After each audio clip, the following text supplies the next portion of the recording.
కంచ గచ్చిబౌలి భూముల వ్యవహారంపై హైకోర్టులో పిటిషన్ దాఖలైంది.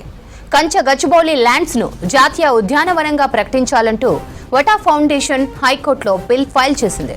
అత్యవసర పిటిషన్ గా స్వీకరించాలని పిటిషన్దారు ఉన్నత న్యాయస్థానాన్ని అభ్యర్థించారు. స్వచ్ఛంద సంస్థ పిటిషన్ను రేపు విచారించనుంది హైకోర్టు.